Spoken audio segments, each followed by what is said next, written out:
The wound caused by my parents' death never really healed. I often had days when the pain was too much and the longing to see them again was too strong. I recently suffered through one of those days. It had been more than 2 years since my parents had died, but the pain felt fresh and burned hot in my chest. I went back to one of our old family photo albums. It always helped me to have a look through them and reminisce about times long gone. Here I was an infant in my mother's arms. There was my first day of school, and what followed were the pictures of various family trips. I went from page to page until I reached one of our many trips to small towns. My parents never took me to different countries. They were boring like that. Instead, we mostly went sightseeing in Germany. In the picture, my parents and I were hugging each other in front of a small restaurant. I felt tears coming to my eyes once more when I saw us like that. It had been such a nice trip. A few minutes later, I decided it would be a great idea to take a trip there and revisit the place. The picture was from a trip to a small town about an hour away from here. When I checked the town online, though, the pictures of our trip didn't seem to fit the scenery at all. The small restaurant had been in front of a backdrop of distant factories and industrial areas. There were none in the town I was looking for. I was a bit baffled, but maybe the pictures were from a different trip. Mom must have put them in the wrong place or confused the names. God knows she was always a bit scatterbrained. I scanned the picture for anything tangible and finally read the name of the restaurant. When I Googled it, I got more than a dozen replies. It was a common name after all. I looked at each of the results, but they were entirely different places. Great, I thought. The place is probably closed down by now. Still, even if the restaurant didn't exist anymore, it would be nice to visit the town itself. I continued my search, but in the end I had to give up. I couldn't remember the name of the town at all. There was no use in trying further. Instead, I posted the picture in a German subreddit to see if anyone would recognize the place. I didn't have much hope considering it was just a random small town, but who knows, maybe I'd get lucky. When I rechecked the thread later, I got a few replies. Some were wild guesses, others were dumb jokes. Well, not like I expected anything different. I left the post open for the time being and decided to prepare some dinner. When I came back, I had a handful of new replies, but none were helpful. I'd also gotten a private message. Maybe someone had figured it out after all. The message, though, proved to be a bit strange. It was written by a poster somewhere in Germany who stated that he had a picture that looked almost exactly like mine. I wrote back to him and asked what I meant. I got a reply a couple of minutes later. This time, he included an image link of the picture he was talking about. As I looked at it, I was a bit weirded out. It was almost exactly the same picture, only with a different kid and family in it. Everything else was the same. The angle, the position his family stood at, hell, even the items in the window behind them. They were all identical. This had to be some sort of stupid joke. I sent the guy a message back stating that he almost got me and that his Photoshop skills were pretty good. Of course, he started to deny it, but I didn't bother to reply anymore. Soon, another reply arrived, and the guy asked me if I had other pictures of the supposed trip. What the hell was this guy's problem?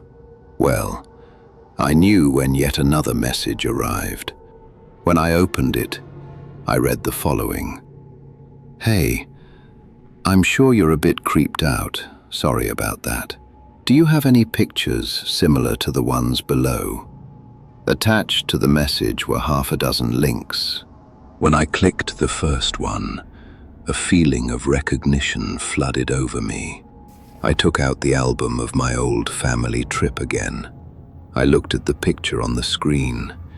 It was of a young boy sitting on a bench with his mother in the middle of a park, leaves littering the grass, and there was a small fountain in the background.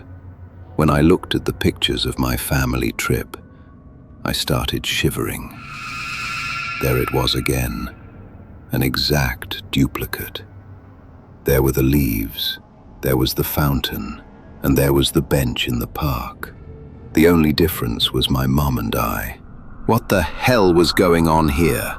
I went and clicked through the rest of the links, and with each one, my head started to spin more. They were all exactly the same.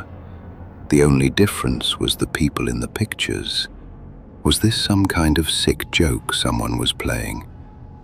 But how would he have gotten a hold of the pictures? I wrote him back, asking how the hell he did it. He replied that that's what he was supposed to ask. Okay, this was getting weird. Really weird. For a moment, I wondered if it might all be a coincidence. Maybe the two of us were there the same day. Those things can happen, right? I opened his pictures again and started searching for the tiniest differences, but there was nothing. Then I got an idea. It was outlandish, silly even, but there was this nagging feeling in the back of my head. I sent him a picture of yet another trip me and my parents had taken. This one had led us to a different town in southern Germany. I was antsy as I waited for a reply. I refreshed the page again and again. After a couple of minutes, the unread message sign popped up. I clicked it instantly. There is something incredibly weird going on here. Why do you have that picture as well? I've got the same one in front of me right now. Attached to it was yet another link. When I clicked it, my eyes grew wide. It was the same picture. The only difference was that my dad and I were replaced by him and his dad. Everything else was the same. I replied to him and included my version of the picture. For a long while, I got no answer. It was half an hour later that I finally got one. We should meet. I don't know what's going on, but this must be somehow connected. Should I really meet this guy? Once more, I thought about the possibility of all this being a sick joke, but it made no sense. All the pictures here were from an old-fashioned analog camera. They'd never been digitalized in any way. So how the hell would this guy have them? Once more, I looked over all of them again. This situation was so utterly bizarre, I had to figure out what the hell was going on here. So I finally agreed to meet the guy. He wrote me back his address, and we soon arranged a time to meet. He urged me to bring any pictures similar to the ones I'd sent him. After looking through my old family albums for a while, I decided to take a few that included various family trips. It was about a week or so later that I finally set out to meet this guy. It was a 3-hour car ride. I felt strange and apprehensive the whole time. Who the hell was he? For a moment, the idea of a long-lost brother popped up into my head, but it made no sense at all. After that, I came up with a more obtrusive idea. What if he was some sort of doppelganger, or an alternate version of myself? No, this is not a science fiction movie. Calm down, you idiot. When I finally arrived, I was relieved to find that the guy's house looked completely different from my own. Still, it took me a while to get out of my car. After I rang the doorbell, a chubby guy almost twice my age opened the door. He was as surprised as me when I saw how different the two of us were. "Are you Michael?" I asked. "You must be Stephen, right?" I nodded. "Well, come in. Did you bring the pictures?" "Yeah, I brought a whole stack of them." This guy's place was messy. Seriously messy. It looked as if it had been weeks, if not months, since he'd last cleaned. He didn't even seem to care as he led me to his living room. I looked up when I saw that the whole side of the room was taken up by a giant desk. Multiple computer monitors and an assortment of tools covered it. When he noticed my stare, he showed me an awkward smile. "Oh, sorry about that. I guess I'm a bit obsessed with the whole computer and internet thing. It's where I do most of my work anyway." "Oh, so you're a programmer?" "Something like that, yeah," he mumbled. "All right, well, I got the pictures, so what do you think is going on here?" He laughed for a bit. "To be honest, I've got no clue. I thought it might be some weird coincidence, but there are too many things that don't add up." "When did you say you and your parents visited that restaurant again?" "I think it was back in 2005. "Right. And you're how old?" 24. "What does this have to do with anything?" "Well, it's because I'm 36, and I took that same trip back in 1992. I had heard what he said, but I didn't understand. How the hell could the pictures be identical if they were 13 years apart? You got it right? So how the hell is any of this possible? That other picture you sent me, when were you there?" "Hold on." I opened my backpack and took out the photo albums. "It should be here somewhere," I said as I started looking through them. "Ah, here it is. And let me see. That one was back in 2002. Michael grimaced. "Same trip, only in 1990. "What the hell? What is going on here?" He didn't answer. Instead, he rummaged through the cupboard and brought out stacks upon stacks of pictures. "Well then, let's see if there's more." In the next hour, the two of us went through all our pictures and compared our various trips. The result was that all of them were the same. At first, we were utterly horrified and creeped out. But in time, the sheer absurdity of the situation pushed us into a state of apathy. We went from picture to picture and compared them. Every once in a while, one of us would laugh a little or shake his head. Nothing more. "So, what about your parents? How are they doing?" I asked, as I put another picture back into one of my albums. "They're both dead." "Oh." "They died about 2 years ago in a car accident." Michael looked up at me, puzzled. "No, they both died in a fire." "Oh God." For a second I thought, then I shook my head. "No? What is it?" I sighed. "Well, mine died 2 years ago in a car accident. For a moment I thought it might have been the same as yours. I don't know anymore. This is all way too strange." Michael said nothing. In the end, there wasn't much the two of us could do at the moment. We were both way too confused, and we didn't have much to go on.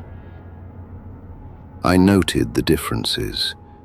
Our birth dates and birthplaces were different, and our parents weren't related in any way. For a while, we made wild guesses about what could be going on, but it was all nonsense. When afternoon turned into evening, I decided it was time to make my way back home. Before I did, though, we exchanged phone numbers and emails in case one of us found out anything. Michael also took copies of some of my pictures and told me he'd have a look online. He knew certain people that could find out if any of the images were doctored. Only when I was in the car, driving home, did I fully realize how bizarre everything was. The more I thought about it, I felt anxious, sweaty, almost sick. Once at home, I went to bed right away, but sleep didn't come easy. My dreams were haunted by doppelgangers and plunged me into weird alternate realities.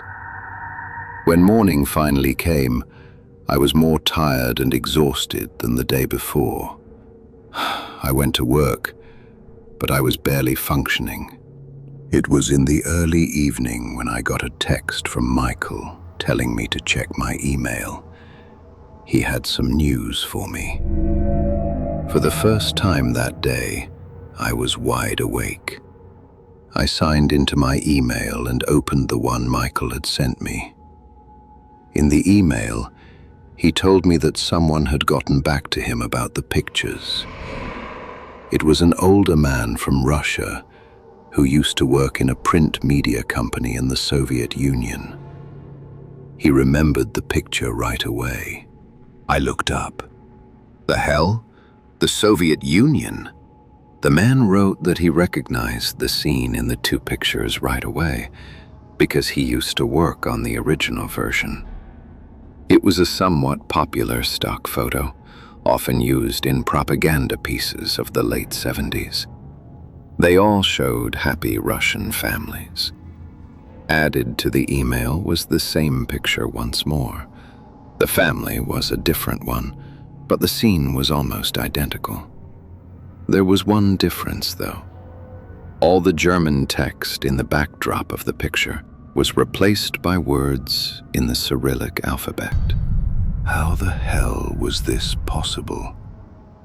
How the hell were my parents and me in a picture from a Russian propaganda piece?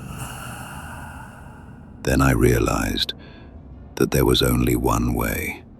The picture of my parents and me, it had to be fake. With shaking hands, I went through the photo albums again, looking at all the pictures of my parents and me. How many of them were actually real?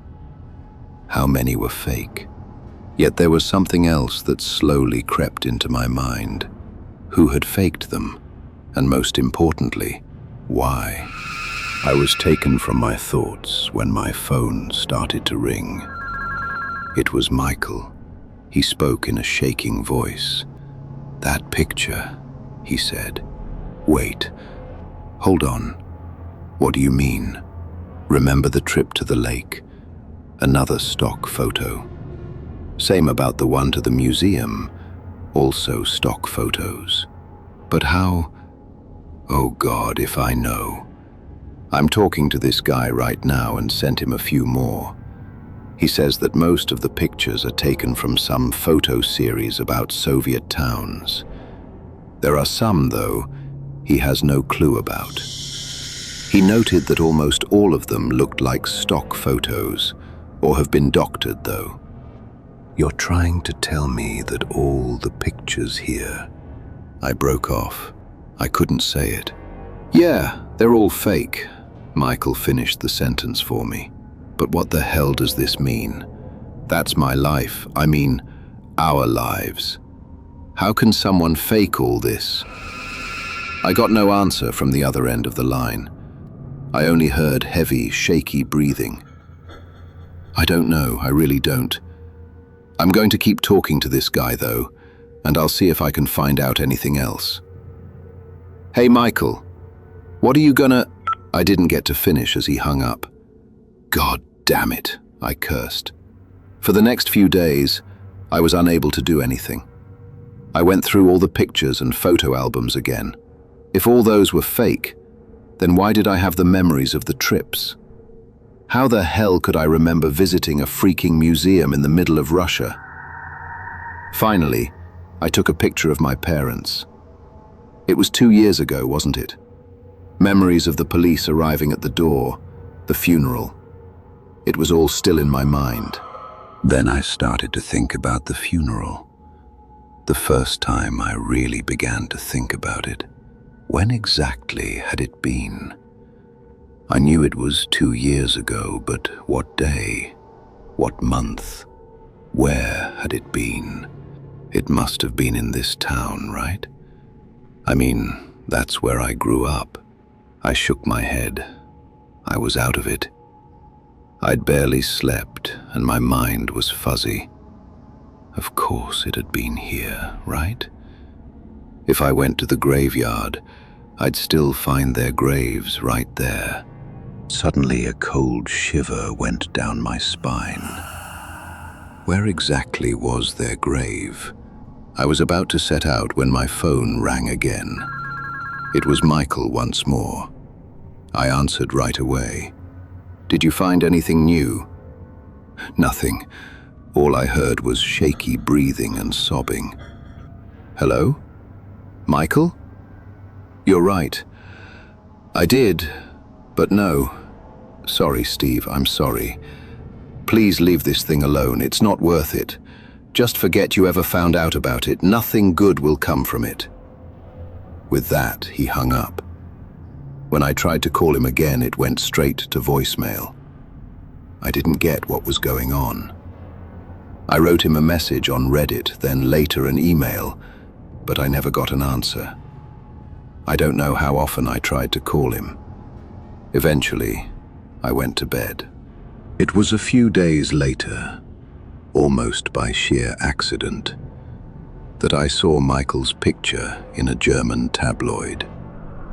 A few days ago, late in the evening, a man in his mid-30s had jumped to his death. My jaw dropped, and I stared at the article with wide eyes. What the hell was going on? What the hell had Michael found out that drove him to do this?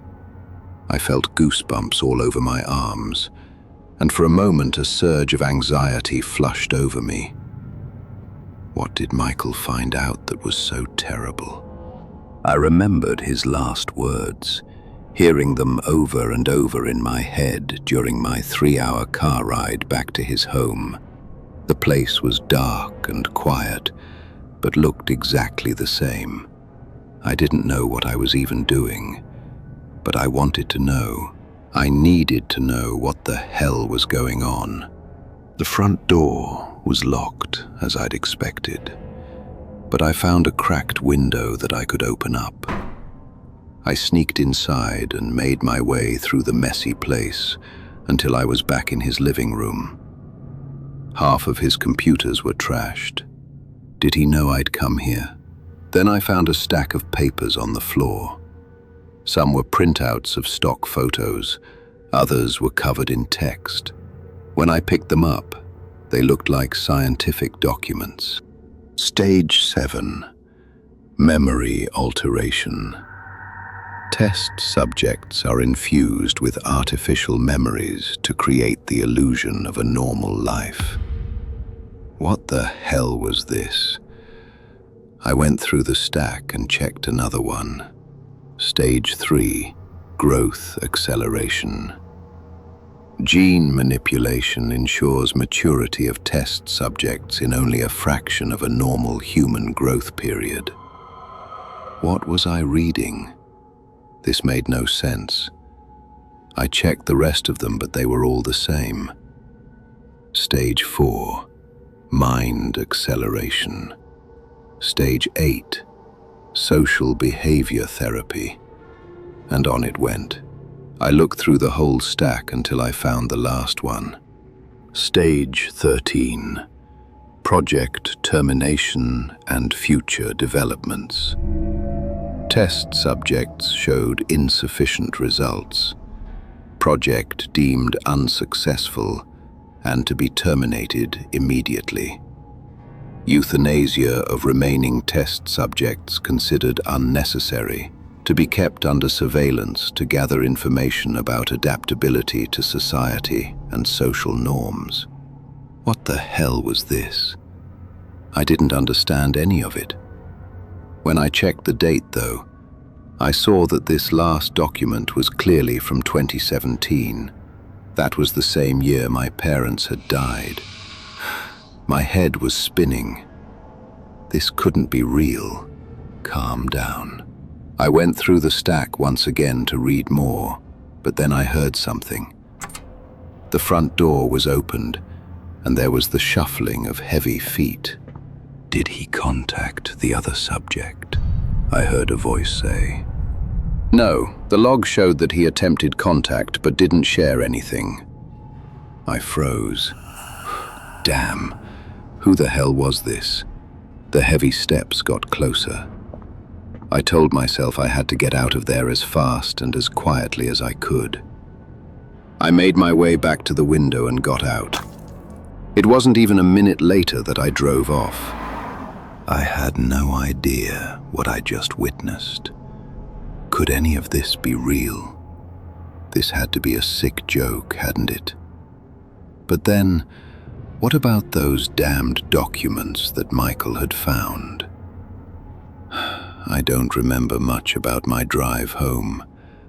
I was entirely out of it. I still am. Once I was home, I went through my whole place to find any sort of information about my parents. There's nothing, though. They seem to only exist in my memories and these old photos. The more I think about it, the more I realize how much I don't know about them. When were they born? How old had they been? When did they get married? And if so, where? As I'm sitting here recollecting this, I don't know what to think. Is any of this real? Are my memories real?